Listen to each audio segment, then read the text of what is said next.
दोस्तों, स्वागत है आपका एक बार फिर से हमारे यूट्यूब चैनल में। आज का टॉपिक है भारतीय न्याय संहिता की दुष्प्रेषण, आपराधिक षड्यंत्र या प्रयत्न से संबंधित धाराएं। यानी कि अगर आप दुष्प्रेषण का अपराध करते हैं तो कौन सी धारा लगती है, या फिर आपराधिक षड्यंत्र करते हैं तो कौन सी धाराएं लगेंगी, या आपराधिक षड्यंत्र का प्रयत्न करते हैं तो कौन सी धाराएं लगती हैं। तो आइए जान लेते हैं पहले इनका जो है साधारण शब्दों में क्या मतलब होता है। दुष्प्रेषण का मतलब होता है उकसाना या षड्यंत्र द्वारा उकसाना। आपराधिक षड्यंत्र का मतलब है कि कम से कम दो व्यक्तियों का एक साथ किसी भी कार्य या अपराध के प्रति षड्यंत्र रचना और प्रयत्न है किसी अपराध को अंजाम देने के लिए पूरी तरह से इच्छुक हूँ। वह प्रक्रिया जो किसी कार्य को, विशेष कठिन कार्य को पूरा करने के लिए की जाए।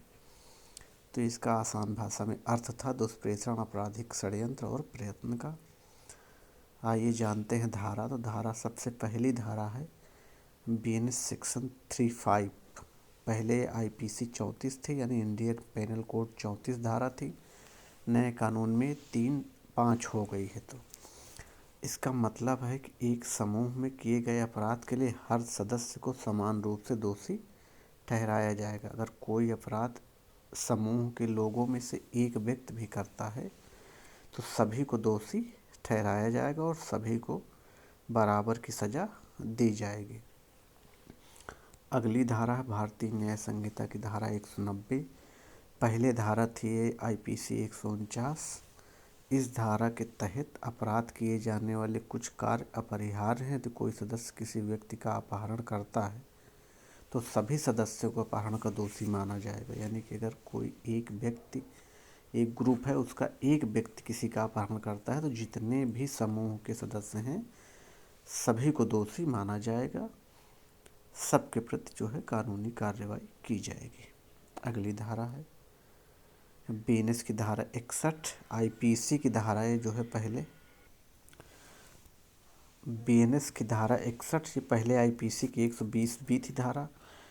तो 61 के तहत जब दो या अधिक व्यक्ति किसी कार्य को करने के लिए सहमत होते हैं या किसी कार्य को करवाते हैं, गैर कानूनी कार्य या कोई ऐसा कार्य जो अवैध तरीकों से अवैध है, ऐसे में आपराधिक षड्यंत्र कहा जाता है।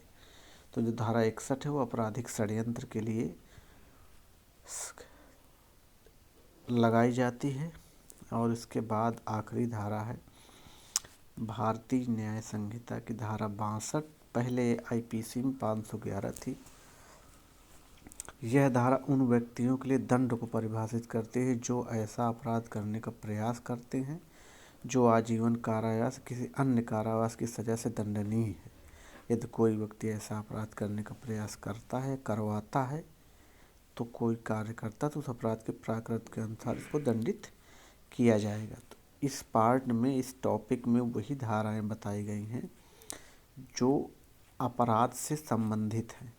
यानी कि जो कई प्रकार के अपराध होते हैं ना, चोरी संबंधी अपराध, महिला की अस्मिता संबंधी अपराध। तो इस टॉपिक में दुष्प्रेषण, आपराधिक षड्यंत्र और प्रयत्न से संबंधित धाराओं को कवर किया गया।